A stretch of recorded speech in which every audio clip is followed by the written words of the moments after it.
त्रिशा उस दिन मस्ती में आकर फिजिकल तो हो जाती है, लेकिन अब जब वो डॉक्टर के पास अपना चेकअप करवाने के लिए आती है, डॉक्टर चेकअप करती है और पता चलता है कि त्रिशा प्रेग्नेंट है। ये सुनकर त्रिशा सदमे में आ जाती है और घर जाकर बहुत रोती है। इसके बाद त्रिशा एक बर्थडे पार्टी में जाती है, लेकिन वहाँ जाकर भी चुपचाप बैठी रहती है और किसी से बात नहीं करती। पार्टी से निकलते ही वो गाड़ी में बैठकर फैसला करती है कि वह इस बच्चे को जन्म देगी। अगले दिन वह सुबह उठकर जॉगिंग के लिए जाती है, लेकिन अचानक उसे याद आता है कि वह प्रेग्नेंट है। ये सोचकर वह जॉगिंग छोड़कर वापस अपने पापा के पास आती है और उसके पापा उसे देखते हुए पूछते हैं, क्या हुआ बेटा, आज इतनी जल्दी जॉगिंग से क्यों लौट आई? त्रिशा कहती है, पापा मुझे आपसे एक जरूरी बात करनी है। उसके पापा जवाब देते हैं, हाँ बेटा बोलो। तब त्रिशा कहती है, पापा मैं प्रेग्नेंट हूँ। ये सुनकर उसके पापा घबरा जाते हैं और कहते हैं, तुम मुझसे मजाक कर रही हो ना? लेकिन त्रिशा कहती है, नहीं पापा ये सच है। तभी गुस्से में आकर वो कहते हैं, तुम प्रेग्नेंट कैसे हो सकती हो? किसके साथ, कब और कहाँ हुआ ये सब? क्या वो अंकित है? त्रिशा जवाब देती है, नहीं पापा। फिर उसके पापा कहते हैं, बेटा एक बार हम डॉक्टर से बात कर लेते हैं। त्रिशा कहती है, मैंने डॉक्टर से पहले ही कंफर्म कर लिया है। इसके बाद उसके पापा कहते हैं, तो बताओ लड़का कौन है? त्रिशा कहती है, मैं आपको बता नहीं सकती। त्रिशा के पापा उसे बोलते हैं, अब क्या करें? तब त्रिशा बोलती है कि मैं इस बच्चे को जन्म देना चाहती हूँ। यह सुनकर त्रिशा के पापा गुस्से में बोलते हैं, इसका मतलब तुम शादी करना चाहती हो? लेकिन त्रिशा बोलती है, नहीं मैं यह शादी नहीं कर सकती। यह सुनकर त्रिशा के पापा बोलते हैं, क्या बात कर रही हो? तुम मुझसे शादी क्यों नहीं करना चाहती हो? त्रिशा फिर बोलती है, नहीं हो सकती। इसके बाद त्रिशा के पापा बोलते हैं, क्या हुआ, क्या वो लड़का शादीशुदा है? त्रिशा बोलती है, नहीं। फिर त्रिशा के पापा बोलते हैं, तो फिर क्या दिक्कत है? तुम एक काम करो, तुम अबॉर्शन करवा लो। लेकिन त्रिशा इसमें भी राजी नहीं होती है। इसके बाद त्रिशा के पापा उस पर भड़क जाते हैं और गुस्से में चले जाते हैं। रात को त्रिशा अपने पापा को गार्डन में उदास बैठे देखकर पास जाती है और कहती है, आप मुझसे नाराज हैं? पापा बोलते हैं, हाँ। इसके बाद त्रिशा अपने पापा से बोलती है, क्या मैं इस बच्चे के पापा को बता दूं? ये सुनकर त्रिशा के पापा बोलते हैं, क्या उसे पता नहीं है? त्रिशा बोलती है, नहीं। फिर पापा पूछते हैं, क्या तुम उसे अपनाना चाहती हो? त्रिशा जवाब देती है, नहीं। इसके बाद त्रिशा के पापा बोलते हैं कि अगर ये लड़का ये सुनकर खुश हो जाए तो तुम्हारा क्या रिएक्शन होगा? त्रिशा बोलती है, पता नहीं। फिर वो कहती है, क्या मैं उसे बता दूं? उसके पापा बोलते हैं, हाँ बता दो। इसके बाद वो अपनी दोस्त को कॉल करती है और कहती है, जो उस दिन बर्थडे पार्टी में जो शराब वाला आया था उसका नंबर जल्दी से भेज। लेकिन उसकी दोस्त इसे गंभीरता से नहीं लेती और फोन काट देती। अब वापस त्रिशा अपने दोस्त को कॉल करती है और कहती है, मैं प्रेग्नेंट हूँ। यह सुनकर उसकी दोस्त को झटका लगता है और वह अपने दोस्त को कॉल करके उस दारू वाले का नंबर देने के लिए कहती है। लेकिन उसका दोस्त कहता है, ये दारू बारू पीना छोड़ दो, नहीं तो तुम्हारा भी मेरी तरह लीवर खराब हो जाएगा और मैं अभी भी अस्पताल में हूँ। ये सुनते ही त्रिशा गुस्सा हो जाती है और वो अपनी दोस्त से कहती है कि उसे नंबर देने के लिए बोले। इसके बाद वो आदमी कहता है, मैंने सारे दारू वालों के नंबर डिलीट कर दिए हैं। फिर वो दोनों उस जगह जाते हैं जहां उन्होंने पार्टी की थी। वहां वो एंट्री रजिस्टर देखते हैं जहां पर सारे लोगों का नाम लिखा होता है, मगर उस दारू वाले ने अपने सिग्नेचर की जगह लंबी लाइन खींच दी होती है। अब त्रिशा घर चली जाती है और घर जाकर एक एक करके सभी दारू वालों को कॉल करके अपने घर पर दारू मंगवाती है। वो ये सब इसलिए कर रही थी ताकि उसे वह लड़का मिल जाए। त्रिशा के पापा उसे दारू इकट्ठा करते हुए देख लेते हैं और पूछते हैं, क्या तुम डिप्रेशन में हो? त्रिशा जवाब देती है, नहीं पापा, मैं किसी और वजह से ये सब मंगवा रही हूँ। इसके बाद उसे एक और दारू वाले का कॉल आता है। जब घर से बाहर निकलती है तो देखती है कि वो वही लड़का है जिसे वो ढूंढ रही थी।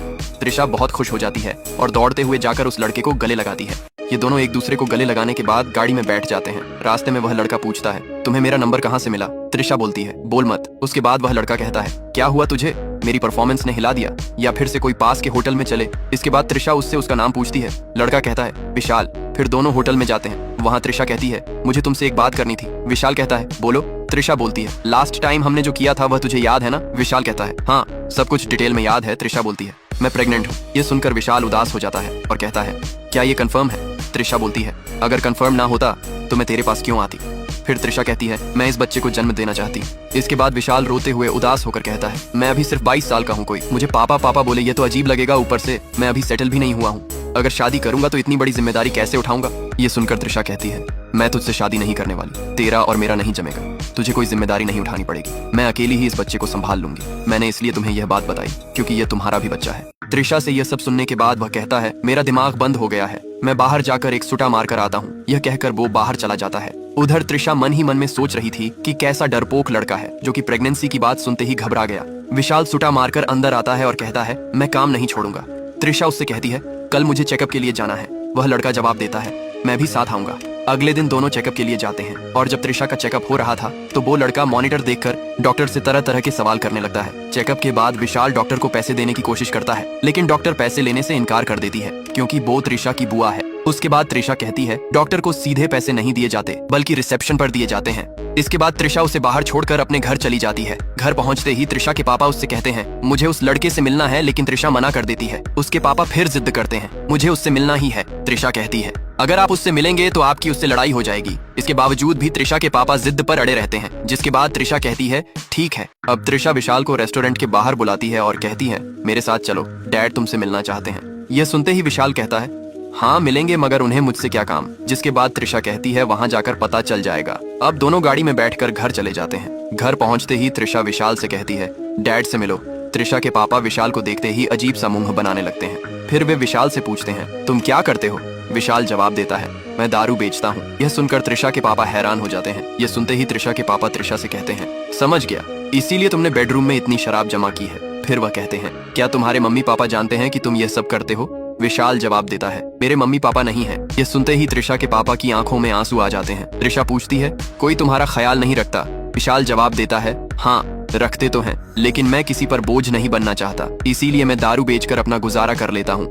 इसके बाद विशाल कहता है अब मैं चलता हूँ अंकल। त्रिशा उसे छोड़ने के लिए कहती है, लेकिन विशाल त्रिशा को आराम करने के लिए कहता है। अब शाम को खाना खाते वक्त त्रिशा के पापा बोलते हैं बेटा मैं सोच समझकर तुझसे एक बात कर रहा हूँ। त्रिशा कहती है हाँ पापा बोलिए। उसके पापा कहते हैं ये लड़का अच्छा है, हालात ने उसे बिगाड़ा है, उससे शादी कर ले। ये सुनकर त्रिशा कहती है मेरा और उसका कोई मेल नहीं है और वो अभी तक सेटल भी नहीं हुआ है, जहाँ तक कि वो चोरी की बाइक पर घूमता है। ये सुनते ही त्रिशा के पापा चौंक जाते हैं। वह कहते हैं क्या वह चोरी भी करता है। त्रिशा कहती है हाँ वो चोरी की बाइक पर दारू डिलीवर करता है। ये सुनते ही उसके पापा गुस्से में आ जाते हैं और कहते हैं अगर मैं उसे बना बनाया बिजनेस दे दूं तो क्या ये समस्या हल हो जाएगी। त्रिशा कहती है वो कभी ऐसा बिजनेस नहीं करेगा। इसके बाद त्रिशा के पापा कहते हैं ये सब मुझ पर छोड़ दो। फिर त्रिशा के पापा विशाल का नंबर देने को कहते हैं, लेकिन त्रिशा नंबर नहीं देती और उठकर चली जाती है। अगले ही दिन त्रिशा के पापा विशाल का पता लगा लेते हैं और वहां जाकर देखते हैं कि विशाल का पूरा कमरा इधर उधर बिखरा हुआ है और उसके कमरे से सिगरेट का धुआं ऐसे बाहर आ रहा था जैसे 100 लोग अंदर बैठकर सिगरेट पी रहे हों। अब विशाल पूछता है आपको मेरा पता कैसे मिला। वो कहते हैं अहमदाबाद से केदारनाथ के यात्रियों का पता ढूंढा तो तुम्हारा पता मिल गया। तभी उसका दोस्त आता है और आते ही कहता है 35 बोतलों का ऑर्डर मिला है। विशाल कहता है ठीक है बाद में देख लेंगे। ये सुनकर त्रिशा के पापा जाने लगते हैं। तब विशाल कहता है पानी तो पीकर जाइए, लेकिन त्रिशा के पापा बहाना मारकर फ्लैट से बाहर निकल जाते हैं। तभी उन्हें त्रिशा का कॉल आता है और कहती है आप विशाल के घर गए थे। तभी त्रिशा कहती है विशाल के घर जाने से कुछ नहीं होने वाला और फोन काट देती है। इसके बाद त्रिशा के पापा सफाई करने वालों को कॉल करते हैं और विशाल के फ्लैट का पता देते हैं और सफाई करने वालों को लेकर विशाल के फ्लैट के अंदर आ जाते हैं। अब त्रिशा के पापा विशाल को बाहर जाने के लिए कहते हैं, मगर विशाल कहता है मेरा एक काम है। तभी त्रिशा के पापा कहते हैं दारू डिलीवरी करनी है ना, आज तुम्हारा दोस्त कर लेगा। विशाल को बाहर ले जाकर त्रिशा के पापा उसे नए नए बिजनेस के आइडिया देते हैं, लेकिन विशाल को कोई भी बिजनेस पसंद नहीं आता। तभी यह सब होते हुए त्रिशा देख लेती है और विशाल दौड़ते हुए त्रिशा से कहता है मुझे बिजनेस नहीं करना है, अंकल को समझाओ ना। और त्रिशा कहती है रुको मैं पापा से बात करती हूँ। अब त्रिशा अपने पापा से कहती है क्या जरूरत थी उसे ये सब बिजनेस दिखाने की, लेकिन उसके पापा कहते हैं मैं उसे सेटल करना चाहता हूँ।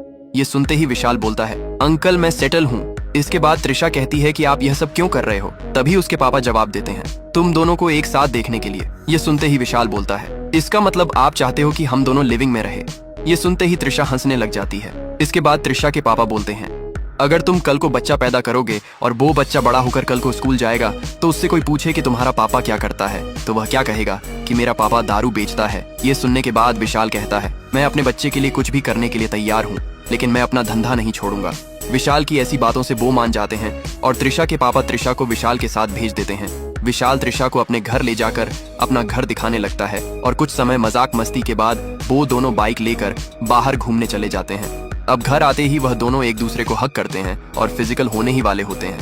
तभी उसका दोस्त पुकारता है और कहता है 1 बोतल का ऑर्डर आया है। अब विशाल अपने दोस्त को बोलता है तुम चलो मैं आता हूँ। जिसके बाद विशाल वापस रूम में जाता है। अब त्रिशा उससे पूछती है कौन था, जिसके बाद विशाल बोलता है भुवन मिलने आया था। अब वापस वो अपने प्रोग्राम पर लग जाते हैं। तभी अचानक विशाल को कॉल आता है और उसे पता चलता है कि भुवन को दारू के साथ पकड़ लिया है। अब विशाल भुवन को छुड़ाने पुलिस स्टेशन पहुंच जाता है, लेकिन पुलिस वाले उसके दोस्त को नहीं छोड़ रहे थे। इस दौरान त्रिशा अपने पापा को कॉल करती है और उसके पापा के कहने पर पुलिस विशाल को छोड़ देती है। इसके बाद विशाल घर आता है तो घर आते ही देखता है कि त्रिशा घर पर नहीं है। तभी विशाल त्रिशा के घर पहुंच जाता है और कहता है तू मेरा फोन क्यों नहीं उठा रही थी।